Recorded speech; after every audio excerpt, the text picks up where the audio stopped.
Porque, uy, ¿verdad? ¿Verdad que mi amiga está enferma? Ya, le voy a escribir. ¡Ay, qué preocupado! Quizás yo no estoy preocupado. Quizás, por ejemplo, yo, enfermero, sé perfectamente cómo evolucionan la mayoría de las patologías. Y sé, por ejemplo, que mi amiga en realidad lo que tiene es un COVID, la verdad que en realidad da lo mismo. A estas alturas de la evolución del COVID, como está con el comportamiento comunitario, da lo mismo. No me preocupa. Pero ¿por qué le escribo? Porque he aprendido a través de mi desarrollo y mi crecimiento como persona, tanto mental como psicológico, que los vínculos necesitan retroalimentación. Entonces me muestro preocupado. Hola, Pachita, ¿cómo estás? ¿Cómo te sentís hoy día? ¿Seguís con tos? ¿Tuviste fiebre? ¿Me preocupa realmente? No. Pero me muestro preocupado. Y eso es personalidad, porque es lo que ve la gente afuera. ¿Me siguen? ¿Sí? ¿Me van siguiendo un poco cómo va a dónde va la personalidad? Entonces, ¿qué decisiones tomo? ¿Qué pienso respecto a una situación también? ¿Cómo me siento yo frente a una crisis y reacciono frente a las crisis? Por tanto, la personalidad habitualmente es el aspecto más visible de la identidad. Pero la identidad es íntimo. La identidad generalmente no la mostramos. La identidad es como yo me siento frente al resto. Si usted me pregunta a mí, ¿tú crees que eres una persona extrovertida o introvertida? Yo, de naturaleza, soy introvertido. Yo soy de naturaleza introvertida. Pero desarrollé una personalidad durante la adolescencia donde predomina lo extrovertido. Entonces, ¿qué ve usted? Me ve usted, converso, no sé qué, en el pasillo, saludamos en general, hago amigos en situaciones extrañas con gente, no tengo problema. Pero a mí me cansa la gente. Y algunos lo habrán notado. Al almuerzo yo me siento y leo. Y no quiero que me mueven. ¿Sí? Me agota, exacto. Valería social corta. ¿Ya? Porque ahí es donde, de hecho, cuando yo estoy sentado leyendo, en realidad yo no tengo que demostrarle nada a nadie. Estoy siendo yo conmigo mismo. Y eso es identidad, que es distinto de personalidad. Como yo me siento con respecto a mí mismo, sin necesidad de mostrarle nada a nadie, versus la personalidad, que es cómo me muestro y me comporto o reacciono frente al resto de las situaciones. ¿Sí? ¿Me siguen? Entonces, yo no soy lo que hago, aunque forma parte en realidad. Las decisiones que tomo terminan definiéndome. Pero yo me puedo sentir distinto de mis decisiones. Yo puedo tomar decisiones con las que yo no estoy de acuerdo, de hecho. Y eso pasa. A veces la vida, un poco como que te orilla a tomar decisiones con las que no estés de acuerdo. ¿Cómo meterte a estudiar una carrera que tal vez no te convence tanto? Por ejemplo. Como por ejemplo trabajar en una pega que no te satisface, pero bueno, hay que... Claro, si la vida funciona por lucas, ¿qué le vamos a hacer? ¿Le gusta su pega? A mí me encanta, sí. ¿De profesor? Sí. Me gusta tanto ser enfermero clínico como ser docente. Me gustan las dos cosas. Me gusta ¿Su pasión? el hospital. Si tú me preguntas a mí, y en el área pediátrica hubiera un cargo estable, de verdad estable, porque ese es el problema en este momento con el hospital, un cargo de verdad estable que a mí me lo ofrecieran ahí en pediatría, que yo siempre voy a cubrir y qué sé yo, me voy. A mí me encanta hacer docencia, me gusta mucho enseñar, me satisface. Pero a nivel en el hospital siento que puedo meterme donde hay demasiado abandono. En el hospital siento que los niños están muy abandonados. ¿Cachai? Por eso me gustan más. Y por eso yo optaría por. Pero mientras yo no me dé estabilidad, o sea, hay que vivir, pues hay que tener una estabilidad en la vida, ¿cierto? Entonces, eso. Ahora, es súper importante tener, en cambio, algunas cosas claras. Primero, la personalidad evoluciona, pero normalmente la identidad se mantiene y se complejiza. ¿A qué me refiero con esto? Tú puedes conocer a un adolescente de 14 años que tiene una personalidad súper tímida, introvertida, que no habla con nadie, que le cuesta socializar y no sé qué, y te lo encuentras a los 35 años o a los 40 y te encuentras una persona resuelta, que conversa, que no tiene problemas, que es sociable, que se maneja, que la hueá y qué sé yo. Cambió la personalidad a partir de crisis, de experiencias. Si tú le preguntas a esa persona de 40 años si siente que es la misma persona interna, así, no en términos de conducta, sino que en lo más esencial, si siente que es la misma persona que cuando tenía 14, probablemente te va a decir que sí, que es la misma persona, pero que ha cambiado la forma en que se comporta. que ha respondido de las maneras, que se ha vuelto, se conoce mejor, porque la identidad se complejiza más que cambiar. Se vuelve más complejo porque vamos conociendo aspectos de nosotros que no conocíamos. En cambio, la personalidad puede cambiar, y a veces tiene cambio así, del cielo a la tierra, ¿ya? Puede ocurrir. Por eso digo que no dejamos nunca de ser quienes somos, sino que nos vamos conociendo mejor. Ahora, la personalidad puede desarrollar rasgos, y aquí nos empezamos a ver con las teorías. Los rasgos de la personalidad se refieren a aspectos puntuales que conforman la estructura de la personalidad, como está organizada, y hay rasgos que son mucho más estables en el tiempo que otros. Hay rasgos que son inestables, que duran poco tiempo, solo son adaptativos a situaciones, y otros que perduran.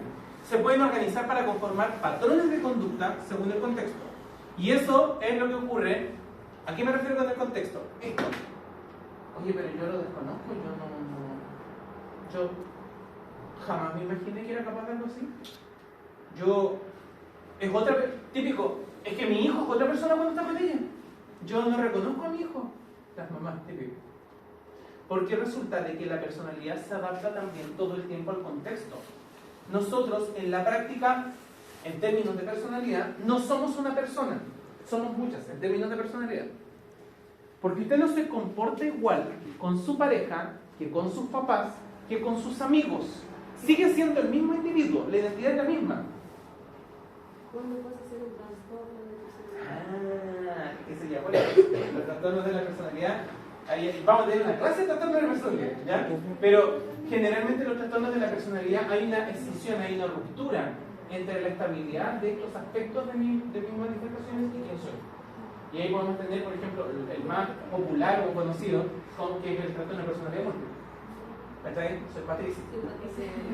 Pero hay otros, no es el único, ¿ya? Entonces, hay que entender de que la personalidad se manifiesta de formas distintas. De hecho, usted habitualmente muestra más de su identidad cuando se siente seguro. Y por eso hablamos, ojo, por eso decimos que el sexo es intimidad. Porque generalmente en el sexo las personas, no siempre, pero generalmente en el sexo las personas nos vulneramos. El desnudarse también tiene que ver con vulnerarse, exponerse, ¿sí? Y por tanto, como te vulneras, tu personalidad, por así decirlo, se va abriendo y muestras un poco más de tu identidad, de quién realmente eres. Entonces resulta que a veces hay personas que se muestran súper fuertes, personas muy fuertes, pero en pareja, luego del sexo, se muestran como chiquititos, como tiernos, como que le gusta que lo regalen, cosas que tú no ves nunca fuera. Y es algo que solo ve su pareja en la intimidad, y por eso se llama intimidad. Porque solo lo ve en ese contexto. Porque solo en ese contexto de confianza absoluta se está mostrando así. ¿Se entiende? Y pasa al revés también. Personas que se muestran como muy tranquilitas, muy piola, no sé qué, muy nanay, en el sexo.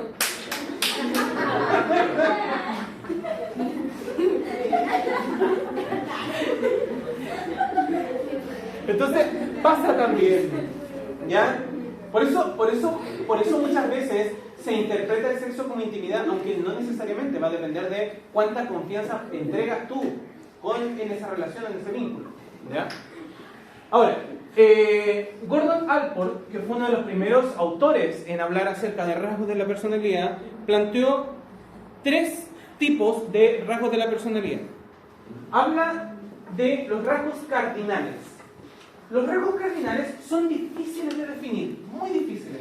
Se dice que una persona tiene 2, generalmente no más, de rasgos cardinales. Se supone que el rasgo de personalidad cardinal te define como absolutamente. A mí el concepto de rasgo cardinal siempre me hace ruido porque encuentro que definir con una palabra a una persona encuentro que es muy restrictivo.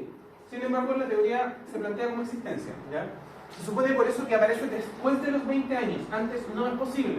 Entonces, a veces tenemos personas que son exitosos, pero no porque les vaya bien, sino que son como exitistas, como que su vida gira en torno al éxito. Toda la conducta gira en torno al éxito. Entonces su rasgo cardinal es ser exitoso. A eso me refiero. No como que le vaya bien en la vida, sino que todo gira en torno a que le vaya bien en la vida. O maquiavélico, una persona que... malo de adentro. Todo el mundo está buscando así como cagarse.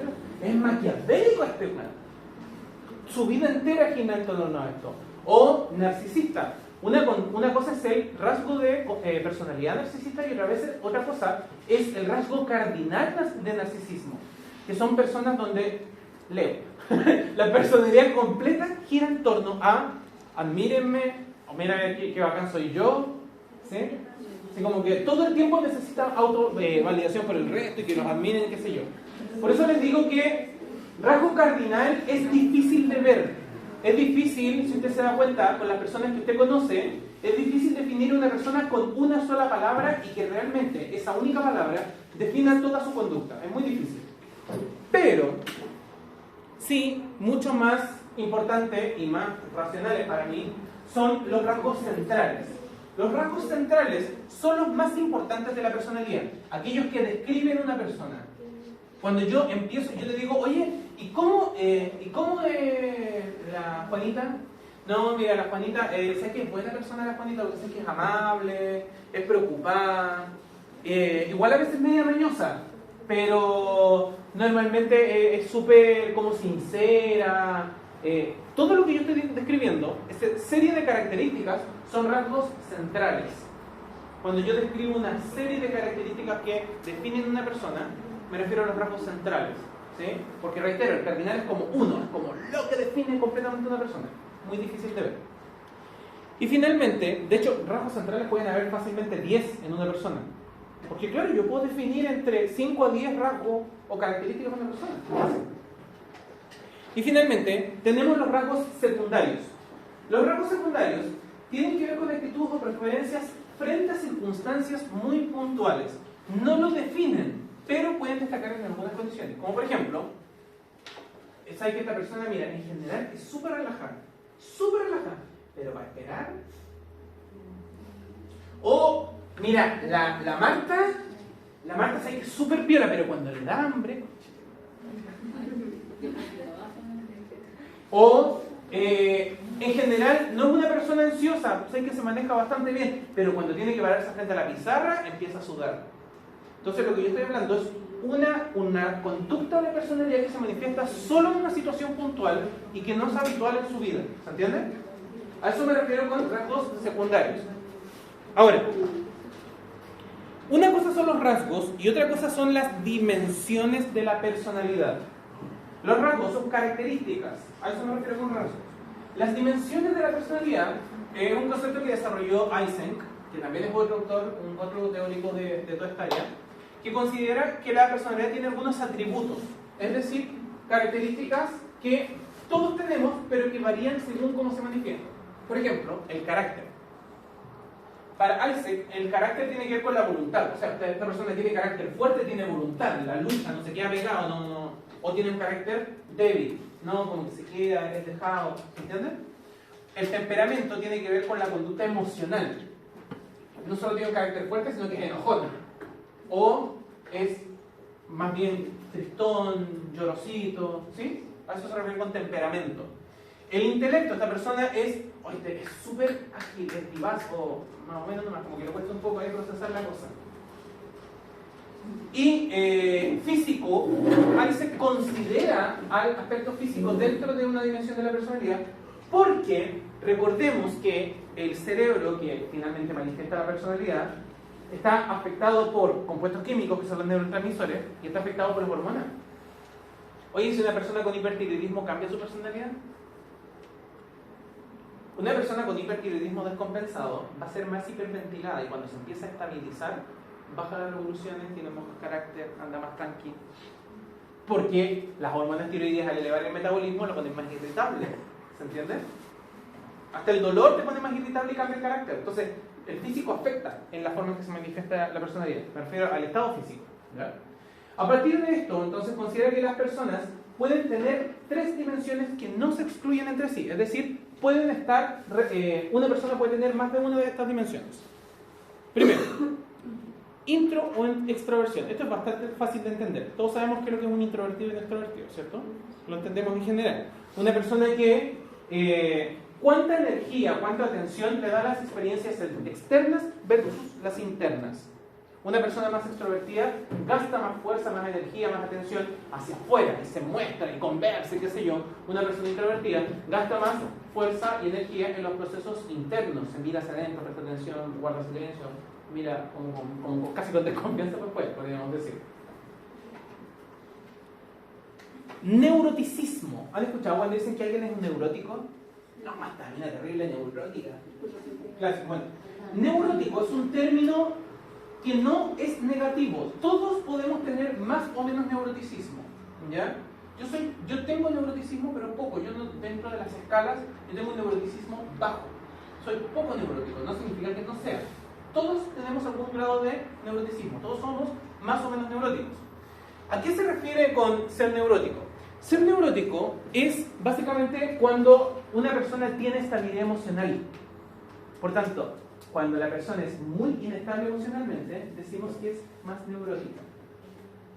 Y una persona con poca estabilidad emocional reacciona más violentamente a las emociones y a lo que le pasa. En cambio, una persona más estable emocionalmente es poco neurótico porque reacciona con más calma y observación. ¿Se entiende? Todos podemos ser más o menos neuróticos, más o menos extrovertidos. Esa es la diferencia de los rasgos. Porque no todos, por ejemplo, necesariamente manifiestan como un rasgo secundario importante ser honesto, ser buena persona o ser egoísta. En cambio, todos somos más o menos neuróticos, todos somos más o menos introvertidos o extrovertidos. Y finalmente tenemos la psicosis o psicoticismo. El psicoticismo, o sea, el medio psicótico, tiene que ver con la conducta de evasión de la realidad y desconexión a la realidad o a la sociedad. ¿A qué me refiero con esto? Y esto favorece la aparición de las enfermedades mentales delirantes. Una persona con una dimensión que predomina lo psicótico, lo que suele hacer es soñar mucho. Esa gente que es demasiado soñadora, hay una predisposición a lo psicótico. No significa que tenga una enfermedad psiquiátrica. Estoy hablando de características de la personalidad, de una dimensión.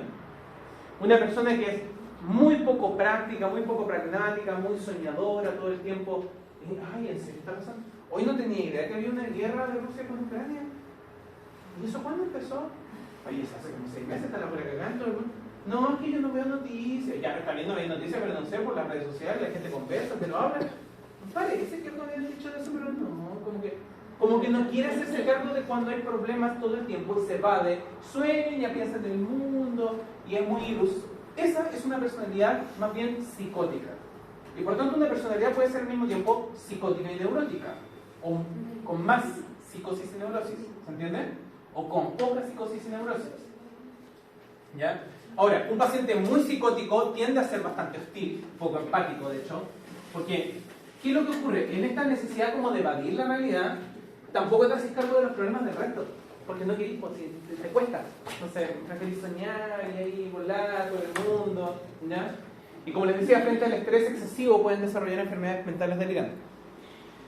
Ahora, a raíz de todo esto, aparecen los famosos test de personalidad. ¿Han escuchado los test de personalidad? Hay un montón. Vamos a ver los más importantes. Y vamos a partir de los más antiguos, porque de hecho hay teorías de la personalidad que son más antiguas que el hilo negro. A ver, primero, los tipos de personalidad. Nosotros dijimos que la crisis de identidad en la adolescencia es la que te lleva como a buscar tu identidad, quién soy. Y hay gente que lo hace en forma más exagerada y gente que lo hace en forma menos exagerada. Entonces, hay gente que durante la crisis de identidad, no sé, pues se viste de punk y después se vuelve emo, qué sé yo, y pasa después a ser un fife también, no sé, pues pasa por todas las etapas, ¿cachai? Claro, busca todas las posibilidades.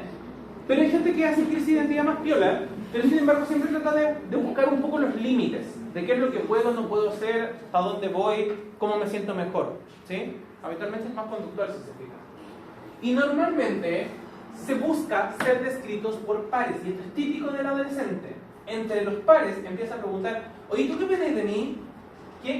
¿Cómo crees que soy yo? La típica pregunta adolescente, la media. ¿Cómo crees que soy yo? ¿Cómo te caigo? ¿Te caigo bien? ¿Y por qué pensás que soy así? ¿Y qué crees de esto? Típica, porque busca, como todavía no sabes muy bien cuáles son tus límites, buscas que el otro te ayude a definir esos límites. Tú por ahí que lo tenés claro, pero caché que hayan peleas. ¿Ya? A partir de esto un poco, se empiezan a elaborar un montón de teorías y posturas. Hay un montón, de verdad que hay un montón. Y todas buscan definir rasgos cardinales y secundarios. Las teorías de personalidad siempre dicen, no los leo, porque por ejemplo, los signos son una teoría de personalidad. El zodiaco es una teoría de personalidad. Fíjense lo que hace el zodiaco.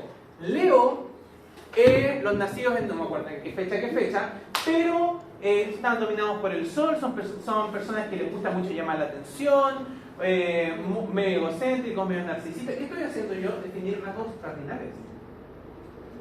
O sea, perdón, secundarios sobre todo. Lo que define generalmente dice que no, Leo es narcisista, rasgos cardinales. Y tiene tal comportamiento, así, asado, se relaciona mejor con no sé qué, rasgos secundarios. Todas las teorías de personalidad, tanto las formales como las informales, buscan describir los rasgos de personalidad.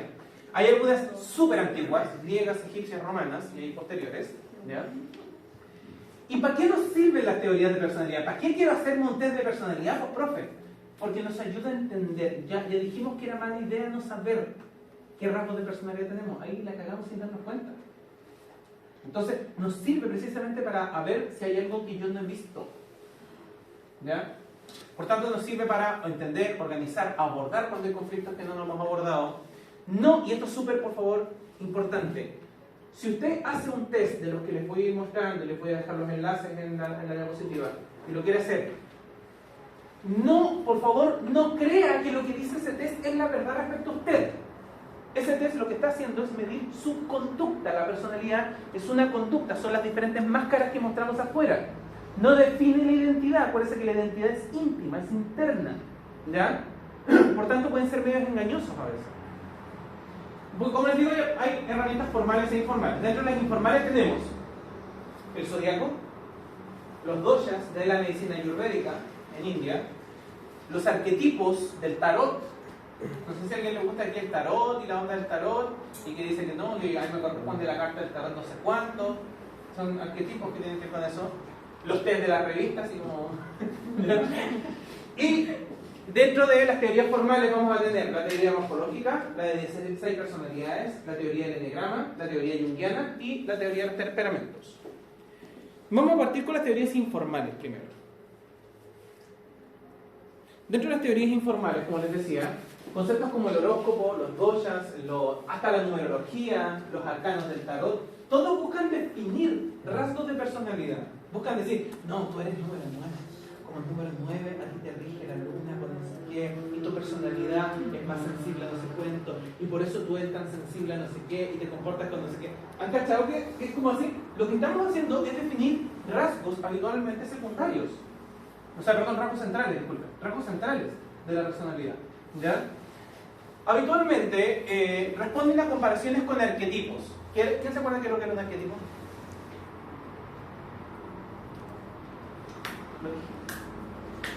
Cuando hablé de Jung, cuando hablé de las primeras definiciones también del rasgo, ¿qué era un arquetipo?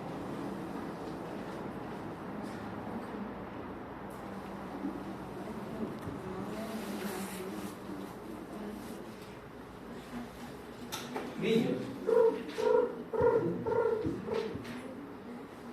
¿Qué era un arquetipo?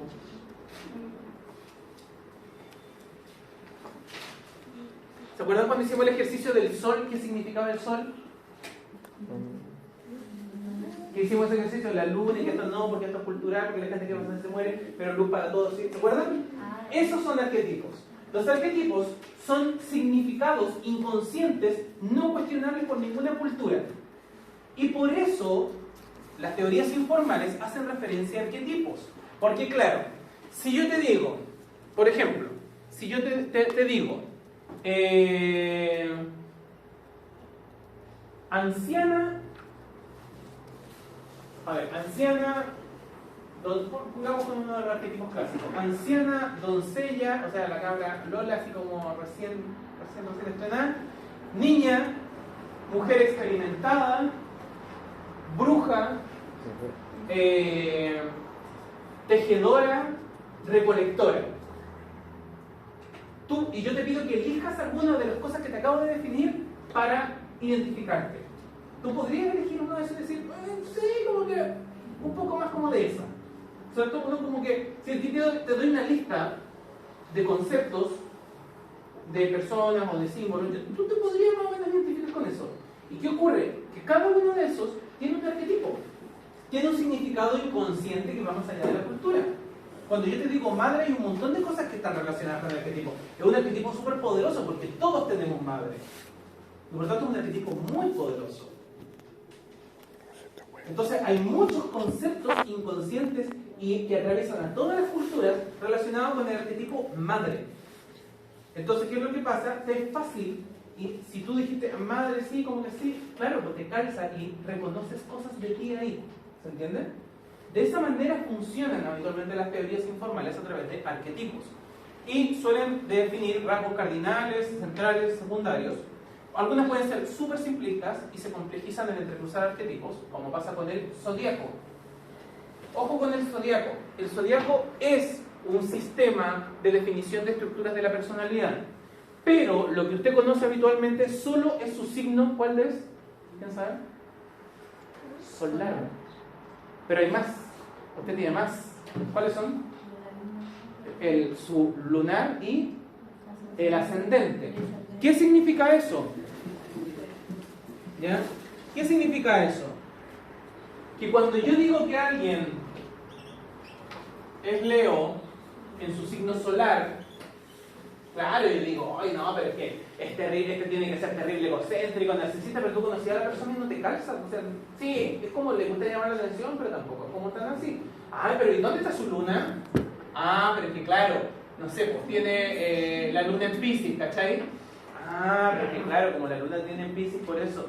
Porque lo que estaba haciendo es tomar otro arquetipo y combinarlo en la estructura de personalidad. Oye, pero ¿y dónde está el ascendente? Ah, pero es que claro, no, porque tiene el ascendente, por ejemplo, no sé, con Capricornio. Ay, por eso es tan cuadrado y no es tan... ¿Y qué es lo que haces? Conformas una estructura de personalidad más compleja tomando diferentes arquetipos, entendiéndolo así, viéndolo como una lectura más compleja. Entonces, por eso les digo que el zodiaco son teorías de personalidad, son las más antiguas, dentro de las más antiguas, no son las únicas, pero son teorías de la personalidad. Que sean más o menos certeras, eso ya es otra cosa, ¿ya? Ahora, esa cuestión del horóscopo del diario es una porquería. Una vieja que mientras se toma algo, se fuma un pucho, inventa weá y escribe ahí su número de la suerte 54. Pero hay gente que estudia muy seriamente el horóscopo y que lo siente como muy serio y me parece válido porque efectivamente es una teoría de personalidad. Que sea más o menos realista, certera, comprobable, eso ya es otra cosa. Pero de que es una teoría de personalidad muy antigua, lo es. Ya, los diferentes tipos de horóscopos, el horóscopo chino, el horóscopo... hay un montón, ¿ya? Los arquetipos de los arcanos mayores, el mago, la estrella, el mundo, el sol, hay un montón. Entonces, claro, también aparecen lecturas, ¿sí? A partir de eso. Y, aunque usted no lo crea, las teorías más formales de la psicología se desarrollaron a partir de esto. Porque estas teorías informales habitualmente eran abordadas por los movimientos espirituales antiguos, la gente que investigaba el espíritu. Porque hay que entender que la ciencia antes no investigaba la mente. Antes, Freud, ¿cuándo apareció? En 1860. Ahí aparecen las teorías de Freud. Y antes de eso no existía la psicología. Menos la psiquiatría, la neurología, olvídate. ¿Quién estudiaba la mente entonces? De la ciencia, nadie. Los únicos que estudiaban la mente eran, y por tanto el alma y el espíritu, esa era la perspectiva, eran los movimientos espirituales, ya sea las religiones, las dogmas, o sea, las sectas y cualquier tipo de movimiento que buscara el espíritu, porque no había nadie más que lo investigara. Y por eso las bases de los estudios de personalidad posteriores se basan en esto. Ahora, hay que tener por favor cuidado de no encasillarse, esto yo se los advertí, no encasillarse en las definiciones. Si a usted le gusta el tarot y qué sé yo, o le gusta el zodiaco, pulento, pero no se compre tan al dedillo la definición que sale ahí hasta el punto de que usted se termina autodefiniendo solo porque yo soy Acuario, ascendente en Piscis con la luna en Leo. ¿Ya? Estoy inventando, ¿sí? Porque claramente mi personalidad no es un Acuario, o sea. ¿El Leo? No. Cáncer. ¿Cómo? No, Sagitario. Sí. Sí. Ahora, Jung posteriormente y la psicología transpersonal tomaron estas teorías y las reelaboraron. Pero antes incluso del zodiaco existió otra teoría, fue el primer intento de clasificar la personalidad de acuerdo a algo un poquito más ordenado. En Grecia y en Roma hablaban de 4 tipos de temperamento, que estaban relacionados con los 4 elementos, de hecho. ¿Ya? Había 4 tipos de temperamento que hablaban de la estructura dominante del humor y la motivación de las personas. Se consideraba hereditario. En ese entonces, estoy hablando de que esta es una teoría muy antigua, entonces por tanto una persona que tenía un carácter muy de mierda iba a heredar el carácter de mierda de un cabrón chico. ¿Ya? Y planteaba las estructuras y las bases sobre los que la inteligencia y la voluntad de la persona formaban el carácter. Ahora, hay autores modernos que hablan de efectos neuroendocrinos que definen esto y explican por qué se puede heredar algunas cosas. Entonces, esta teoría muy antigua planteaba los 4 humores del cuerpo. Humores, en griego, hace referencia a los líquidos. Decía que había 4 líquidos en el cuerpo: la sangre, la flema, la bilis amarilla y la bilis negra, que nunca sabía cuál se supone que es la bilis negra, ¿ya? Pero se supone que eran los líquidos del cuerpo: la sangre, la flema, la bilis amarilla y la bilis negra. Y estos 4 establecían el tipo de carácter que tenía una persona. Y así teníamos a los sanguíneos. Las personas sanguíneas eran expresivas, extrovertidas, muy atentas, cálidos, cariñosos, como la sangre, cálida, ya, vitales, habladores, entusiastas, ¿ya? Y tenían debilidad de ser inestables, improductivos, egocéntricos, exagerados, qué sé yo. Los coléricos tenían un carácter muy fuerte, muy voluntarioso, independiente, muy práctico, súper productivo, hiperactivo, no sé qué, muy líder, decidido, pero demasiado fríos, poco emocionales, muy autosuficientes, dominantes, rencorosos, crueles, de mal carácter, ¿sí? Los flemáticos, los de carácter flemático, de hecho hoy en día hay libros incluso donde todavía se habla de que hay personalidades flemáticas. Son personas más tranquilas, más piola, objetivos, confiables, muy diplomáticos, no entran en discusiones, como que buscan mediar, ¿verdad? Tienden a ser organizados, más prácticos, pero poco motivados en general, medios egoístas, autoprotectores, se preocupan mucho de sí mismos para no meterse en cacho, indecisos, medios cobardes, incluso los consideraban ansiosos. Y los melancólicos los consideraban muy dotados, muy analíticos, muy introvertidos, estrategas, trabajadores, pero muy inestables, autocéntricos, vengativos, muy teóricos, poco prácticos, ¿ya? Críticos, medios negativos. Esto lo relacionaban con los 4 elementos, y al melancólico lo relacionaban con el elemento viento, al flemático lo relacionaban con el agua, al colérico lo relacionaban con el fuego y al sanguíneo lo relacionaban con la tierra.